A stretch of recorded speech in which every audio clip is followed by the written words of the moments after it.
book like it's gotta be ill. Wake up, I go to work, man, I'm so tired of these bills. Being in this void, dog, and I just gotta be filled. These niggas be switching their roles like a gender reveal. You be surprised when people tell you when they try to conceal. We in such a critical state, we need some love in this world. Social media brainwashing little boys and the girls. When you speak on the truth, they say it's wrong how you feel. Probably the reason I'm sitting still with my hand on my still. See the devil throwing the contract, I ain't taking the deal. Contracted on everything that they thought I believed. Seeing people lie through their teeth is such a fucked up disease. These niggas only wanna rap about the new ball mains. Or they got an icy chain and they shoot on things. I swear it's all gonna suffer if this shit don't change. Damn. Call me Machiavelli, hater, always nominated. No calculator below it like I'm a nominated. Bullets on the table, we passing guns like they hot potato. ATF, kick on my door. I had some notes, niggas know we ain't got the work. I flipped it back and got my hands out. Since early young, grandmaster boy, you stand up. We came from the nothing, boy, you know we had no hands out. They ain't see it then, but who knew I be the man? I remember a couple years ago, was riding on that Greyhound. Ain't much love to all the guys that know they stay down. Shots go off in the hood, it ain't no safe sound. Play with this shit, boy, said this ain't no playground. Yeah, I say you know that I represent it. I be here to the end, you can roll the credits. You know I keep my ready dog, and you know I'm stepping. How you wanna get it ready for that Armageddon?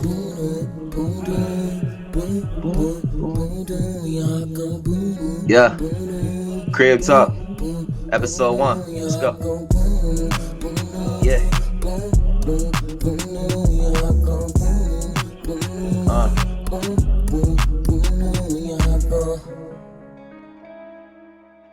Yeah. It's your boy Religion to God. That was my song called Heart Attack. Make sure y'all go ahead, hit that subscribe button right now. I will appreciate that. I mean, it's gonna be right there. Make sure y'all also drop a like right there. All right, appreciate the love and support I've been getting so far. I've been seeing some of the subscribers going up because I put this song called Broken Halos. I put together. I did it about 2 weeks ago in the studio in the lab. You know, I've been busy lately working. This first episode pretty much is going to just pretty much tell y'all background about myself, I guess. Get you to understand who Religion to God is, not only as the artist, but as the man, you know, behind the scenes. You know, first off, born and raised in Philadelphia, Pennsylvania Hospital to be exact. You know what I mean? Bunch of brothers, bunch of sisters. Long story short, you know, grew up 15, started doing music. Before that, you know, inner city kid stuff, you know what I'm saying? Like, I can't really say too much different than what every Philadelphia inner city kid, youth kid go through. You know what I mean? Same thing. Peach tea. Ain't no non-alcoholic beverages. Trying to keep it real PG on here. So 15, got in the studio with some guys, started doing music. When I first started doing music, I collaborated with a friend of mine. He was actually like with this group that was kind of hot in Philly at the time. He actually, you know, cool with their producer. They lived on the same, you know, block in the same neighborhood. So when I started coming around, you know what I mean, he was actually studying up under him, and then hit me like, oh, I see you. You know what I mean?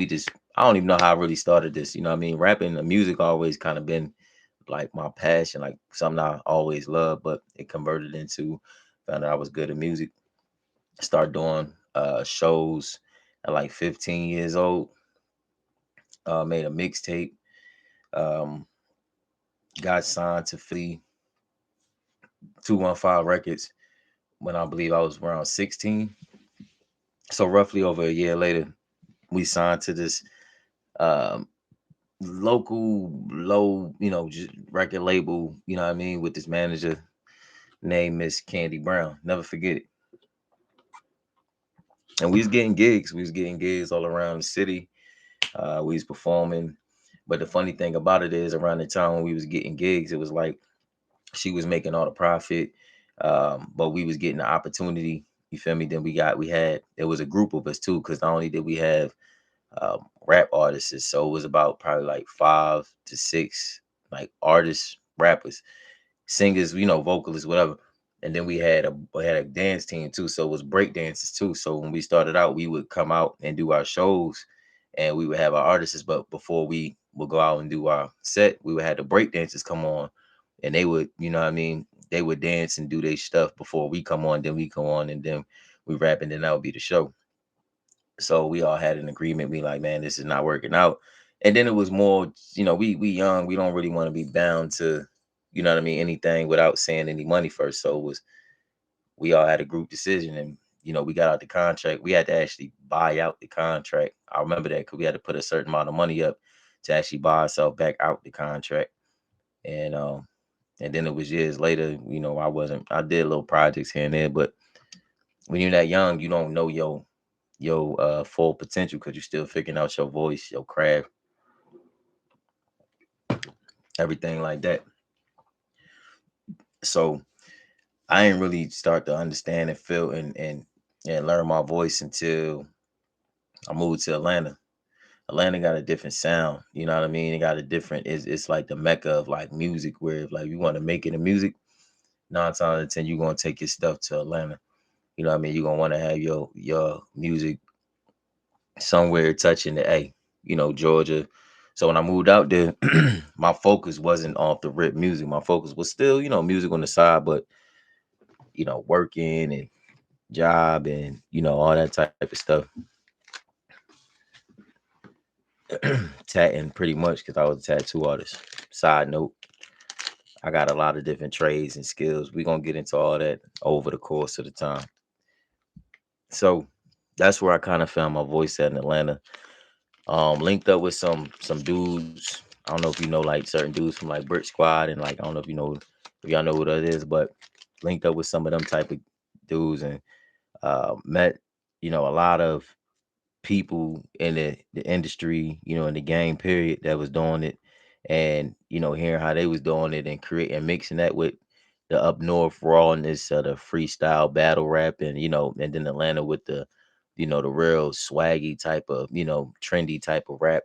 I kind of found my voice through all that, and then I stayed in Atlanta for a long time. So it kind of like just rubbed off on me. That's why I still got the accent to this day, up north and down south.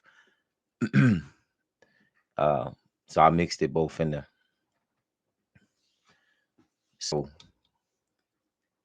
that's a little bit of background where the music came from. Then I still been doing it. Came out here, been on tour. I done did stuff with celebrities and all type of stuff. Man, I done been in all type of stuff, music videos and collabs, and I'm on city mixtapes, and I'm out here. You know what I mean? And still collabing with a lot of talented individuals, still doing shows, still on the come up. I say success, your work is never done. You know what I mean? Like if you know what I mean, success is only success as long as it's not success until the person is, no longer doing what they're. I feel like you ain't until you stop doing what you're doing, it's not greatness net. You know what I mean? So I'm still working on that. You know what I mean? It's everyday grind, hustle, and bustle. So this episode, I just wanted to just pretty much tell everybody that I will be on here. We're gonna try to do weeknights. If we can't do weeknights, it's gonna be like every other day because I do gotta get some breaks. So you might not see me on here all the time, but we're gonna try to keep it relevant and keep the flow of the, you know what I mean, of the podcast. Also, we're gonna be doing other things like movie insights. We're gonna be talking about certain topics. Even if I feel like a certain topic I was debating on earlier that day, it's a lot of other broadcasters that actually I follow, that I actually look up to when it comes to the podcast and the different things like that. It's another girl I know, Mika. She do the Scorpio channel. Shout out to Mika. You know what I mean? She got a book thing. I don't know if the event passed or whatever, and whatever. But I'm trying to buy one of your books. Whenever you put it back on the market online, I will be honored to support you in your cause and your books, because I'm actually trying to get involved into the writing myself. I want to get involved into a lot of different things. I want to get involved in the acting. I want to expand what I can do, far as what I have done is already plaque for that, but I want to actually take it to a next level.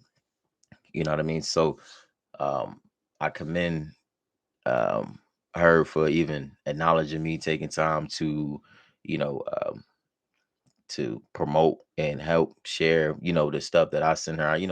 Got on Instagram, so I send her some things. Sometimes she'll actually listen to it and actually, share it and different things like that. So I appreciate the little things. She don't know me personally, but us being both Scorpios, I appreciate everything. I've been watching you for years, so watching your growth and how you started and just getting on here and talking to people and pretty much just letting people get a better understanding on the aspect of who you are as a person. I feel like it's important because a lot of times we don't have that avenue. People see a picture and they see a video or they see something and they think that they take a certain perception to it. But when you actually tell people, well, this is what it is, this not what it is, and you actually people can interact with you a little bit more, you know, they get a better understanding on the person. So I'm trying to evolve more so as a person. I gotta keep remember look at this camera. So yeah, pretty much that's what we're gonna be on. I was watching first episode. I just wanted to talk about what I was watching, and got my lady in here too on the sideline. So sometimes she might be getting in here doing some commentary too. You know what I mean? But I was watching The Underground. I don't know if y'all seen it, and it's it's a good show. It got canceled after 2 seasons. It was under WGN Network. So I didn't really look into the whole spill about the network and why I got canceled. I just went on YouTube, just looked up a video or something and watched it because they ain't finished it. It was a lot that was left undone, unsaid, and it just stopped back in 2016. So the show was 2017. I think 2017 is last. So it was a couple years old. You know what I mean? 6 years, going on 7 years old since they did the show. But they got an episode, I believe it's episode 2. I mean, season 2, episode 6, uh, where Harriet spoke, Minty. You know what I mean? And I was um, reiterating on that speech because that speech, I feel like most people have turned deaf ears. Like, even if you watch the show, like the whole episode, it was the whole speech. And I recommend if you haven't watched the show Underground, I advise you to watch it. Definitely if you're of this skin tone, color, descent, or if you just want to see a good show, it's a good show, or just want to be informed on certain things about how things used to be. I mean, they've been showing this type of um, picture for a while now, so we got a good idea of what's going on. But at the same time, I feel like you look at it and take whatever you feel as though you need to take from it. I'm not going to tell you how to feel about it personally, or even what was said about it. I'll just say get your own opinion of it. But I thought it was a great show. Mad that they canceled the show. Wish they had a season 3, and I wish they did bring it back because I definitely would have been tuned in to watch. You know what I mean? But it was a good show. But the part with Harriet in the speech, it was talking about pretty much how when sometimes you can try to free somebody, and it was a strong point. She said how she had fought so hard to get free from bondage. She was the rebellious of the bunch of the kids of the children, the one that always had something at the edge, the one that always was the mischievous one, always getting into something. But that ended up being the thing that pushed her to drive free, rebellious, never giving in, having that intuition to keep pushing. You know what I mean? So I could relate to that because I always was the one that was rebellious, like the kind of like the black sheep that I always test the waters. I'm not saying that rest of us didn't. But as I got older, it just, I just, because I wanted so much out of life, so I would do things that sometimes I might get in trouble for. But back to what I was saying is basically when she was talking about um, how she had got free for the first time. It didn't feel right because you didn't have your family, you know.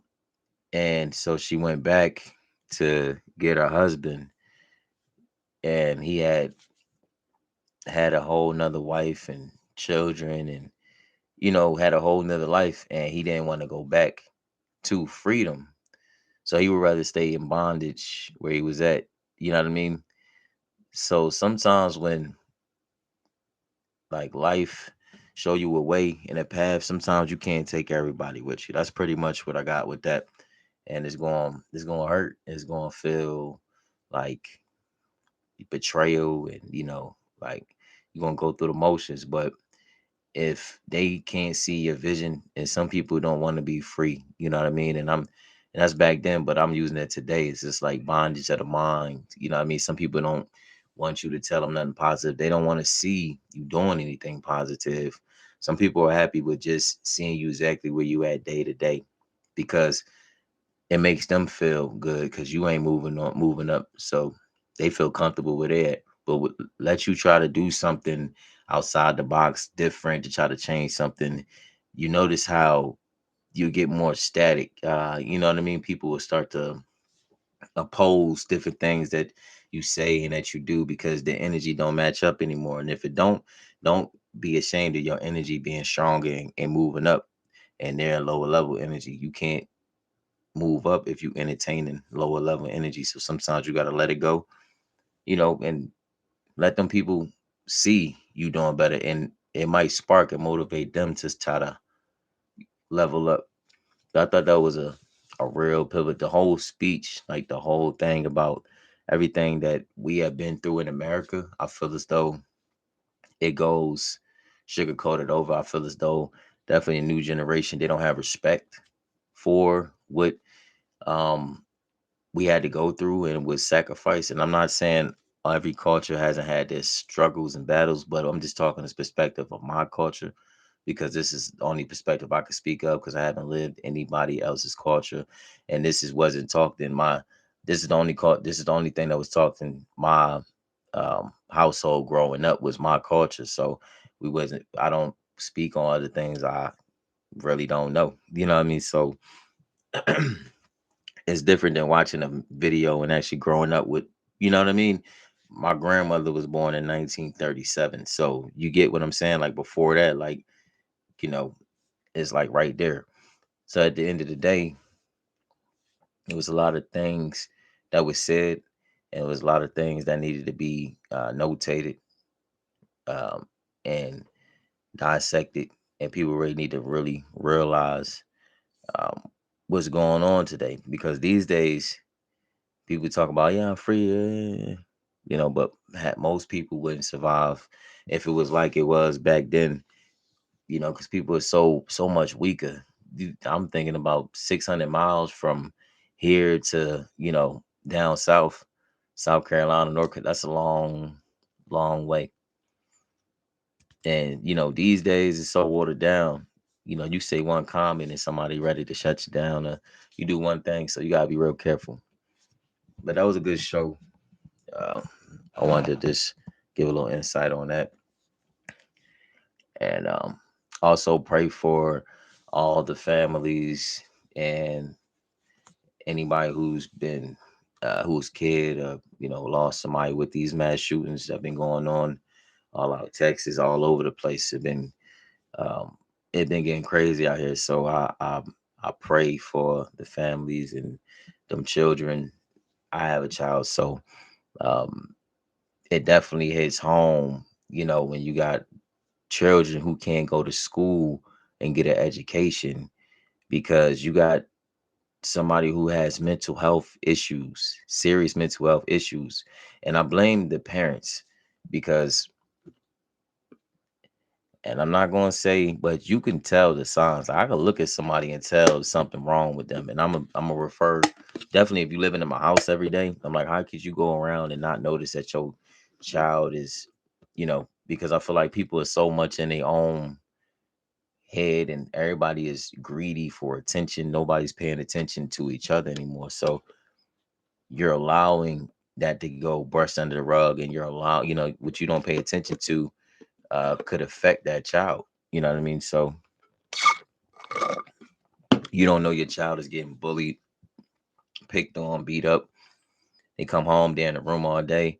You should go check on that kid, make sure everything is all right. And if, make them more comfortable to open up and talk to you. That's the problem. We don't have a dialogue for the children feel like they can't talk to the adults, or they feel like they don't have to talk to the adults no more because they feel as though there's nothing that they need to know from them because they got the internet and other things that could teach them now. So the adult is just like a second opinion to them.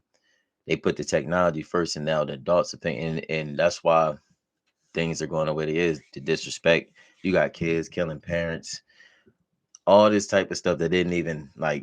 I'm not saying it wasn't existing, but it's at an all-time high now. When I was young, I never heard of a school shooting. No, definitely not a mass school shooting. We didn't have those. If it did, it was very rare. You know what I mean? Um, it was certain things that just didn't exist, and it's because of the mindset. People are so easily manipulated by glitz, glamour, gold. You know what I mean? Flashy things, expensive things. Most people want expensive things but can't afford it. That's the truth. Um, like 70% of Americans live beyond their means. It's a lot, you know what I mean? So yeah, man, I just pray for the family. I feel like we gotta do better. We gotta do better. But that's gonna be it for the first episode. I just wanted to go ahead and kick it off like that. Hopefully the first episode was a good episode. And did my thing. I tried. But stay tuned for the next episode of Crib Talk. Next episode, we're gonna be bringing y'all probably some videos and some commentary. We're gonna watch some videos and different things like that. But also, if you got topics that you want to hear me talk about, I am talking about all type of topics. We're gonna dive into a little bit of everything on Crib Talk. That's what we do here on Crib Talk. Before we go, make sure you don't forget to like, share, and also follow and subscribe. And we'll see you at the next episode.